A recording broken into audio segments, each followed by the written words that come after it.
Hello people, welcome to Subrahmanyeshwar textiles. ఈరోజు మనం తెచ్చేసిన ఐటమ్ వచ్చేసి సిల్వర్ జార్జెట్ శారీ. ఎలా ఉందో చూసేద్దాం. శారీ మొత్తం ఇలా ఫ్లోరల్ కాన్సెప్ట్ ఉంటుందండి, కంప్లీట్ జెరీ ఉంటుంది.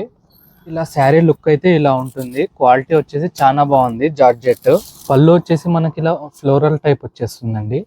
బ్లౌజ్ వచ్చేసి ఇలా బుట్టి టైప్ వస్తుందండి. ఇందులో డిఫరెంట్ కలర్స్ అయితే అవైలబుల్ ఉన్నాయి. కలర్స్ చూసేద్దాం. Peacock blue, navy blue, green colour, violet colour, maroon red, magenta side, light green. Saris అయితే చూసేసారు కదా. శారీ ఆర్డర్ పెట్టాలనుకున్న వాళ్ళు స్క్రీన్ పైన ఉన్న నెంబర్కి అయితే డిఎం చేసేయండి. దగ్గరలో ఉన్న వాళ్ళు స్టోర్కి అయితే త్వరగా విజిట్ చేసేయండి. చాలా లిమిటెడ్ స్టాక్. ఇలాగే మమ్మల్ని ఫాలో చేసి సపోర్ట్ చేయండి. ఇలాగే మరిన్ని కొత్త వెరైటీస్తో మీ ముందుకు వచ్చేస్తాం. Thank you.